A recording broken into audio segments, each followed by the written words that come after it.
welcome to ERi-TV English News Broadcast. It's now exactly 10:30 p.m. Asmara time and we are ready for a domestic and international report for November 3rd, 2025.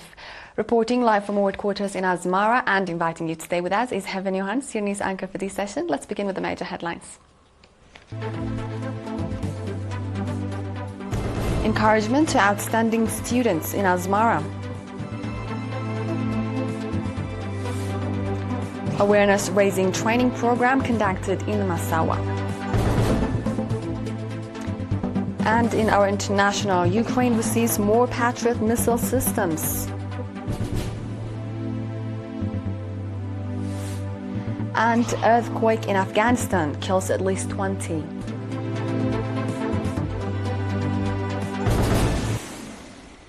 To begin with, the central region. Adulis Al-Amal, Dalul, My Tesfa, Model and Felagahiwat schools in Asmara have presented awards to 157 outstanding students, including 99 female students who achieved high scores in the 8th grade national examination of the 2024-2025 academic year. Accordingly, at a ceremony organized by the Ministry of Education's branch office in Northwest Asmara to recognize students who scored over 90 points, Adulis Junior School presented awards to 47 students, while Al-Amal Elementary and Junior School awarded 17 students. Similarly, Dalul Junior School recognized 27 outstanding students, My Tesfa Junior School 28 students, and Model Elementary and Junior School 17 students. According to Mr. Girmay Andu, head of pedagogy at the branch office, the number of awardees increased by 4% compared to the previous year. Likewise, Felagahiwat Elementary and Junior School recognized 60 outstanding students, including 31 female students who scored above 85 points in the national examination.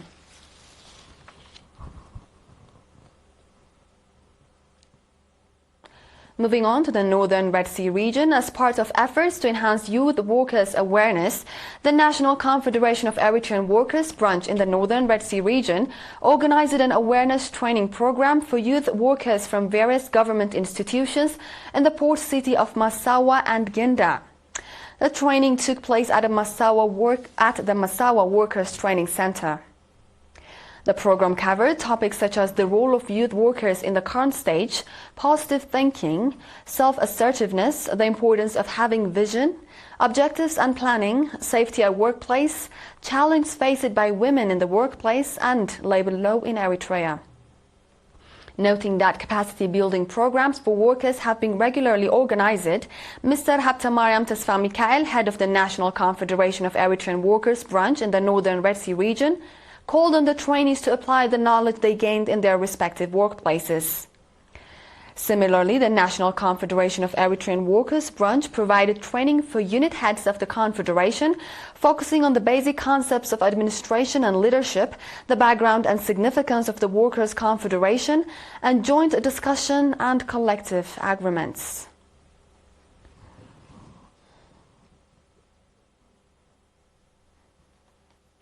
The Ministry of Labour and Social Welfare reported that Eritrean nationals residing in various countries have extended monetary contributions towards augmenting the National Martyrs Trust Fund and in support of families of martyrs. Accordingly, nationals in the Swedish city of Norrköping contributed 91,676 nafa. The Eritrean communities in Suraram and Bolnis contributed 40,935 nafa, and individual Eritreans in Västerås contributed 2,235 euros. The Eritrean community in Tromsø, Norway, contributed 31,800 nafa, while the Eritrean community in Calgary, Canada, contributed $17,400 toward the National Martyrs Trust Fund. Similarly, Eritrean nationals residing in Germany under the group Eritrea Red Sea Paltalk contributed 4,300 euros. The Cooperative Association of Eritreans in Tübingen and its environs, Sweden, contributed 2,160 euros. Nationals in Nybro and its environs, Sweden, contributed 1,440 euros. The Eritrean community in Ula Sherit, Norway, contributed 20,000 kroner. Miss Swinish Negash contributed 20,000 nakfa. And nationals in Zestrosen, Sweden, contributed 14,303 nakfa in support of the families of martyrs. This wraps up our domestic news for this session, dear viewers. We now will take a short break and be back with the international news. Stay tuned.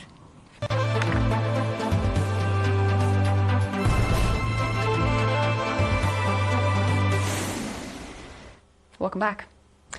Ukraine has received additional US-made Patriot air defense systems from Germany. Ukrainian President Vladimir Zelensky has said Ukraine has been pressing its Western backers for more long-range weapons, including Tomahawk cruise missiles and additional Patriot batteries. The New York Times reported in May that although the country possessed 8 Patriot systems, only 6 were operational. In a post on X on Sunday, Zelensky thanked German Chancellor Friedrich Merz, stating that their agreements had been fulfilled and more Patriots were now in Ukraine and being put into operation. While US President Donald Trump has declined to supply Ukraine with cruise missiles, he has allowed NATO countries to purchase American weapons on Kiev's behalf. Russia has maintained that no amount of foreign aid will change the situation on the battlefield in Ukraine's favor. Last month, Zelensky said Ukraine and the US were preparing a contract for 25 Patriot systems. He added that deliveries could take years unless EU states demonstrate goodwill by prioritizing Kiev for transferring systems they already possess. With each system costing about $1 billion, Ukraine hopes to finance the purchases through an EU loan backed by frozen Russian assets. Russia has condemned any attempt to confiscate its assets as theft. And now a look at Afghanistan. A magnitude 6.3 earthquake has killed at least 20 people as it struck northern Afghanistan near the city of Mazar-e-Sharif. The Taliban Ministry of Public Health reported the death toll today, raising the estimate as search efforts began. A further 320 people are reported to have been injured. The quake struck at 12:59 a.m. today at a depth of 28 kilometers near Mazar-e-Sharif, according to the United States Geological Survey. The agency issued an orange alert in its Pager system, which is an automated system that produces information on the impact of earthquakes, and indicated that significant casualties are likely and the disaster is potentially widespread.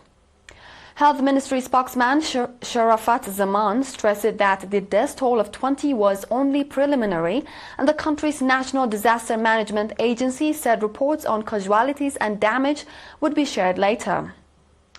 The earthquake is the latest natural disaster for the Taliban government, which has faced 3 major deadly earthquakes since taking over the country in 2021, as the foreign aid that formed the backbone of the country's economy has dramatically dropped.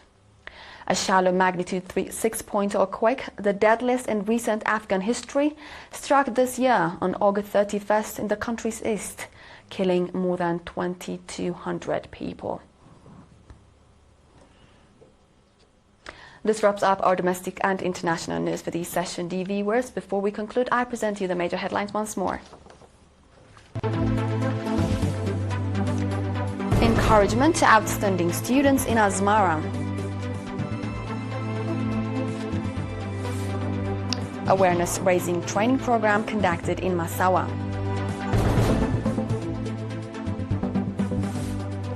Ukraine receives more Patriot missile systems.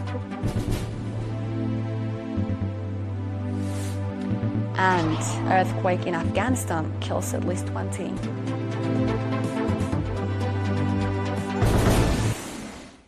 This was The World on Monday with ERi-TV English News Broadcast. Dear viewers, we thank you for joining. Join us again on our tomorrow's broadcasts. Until then, stay well.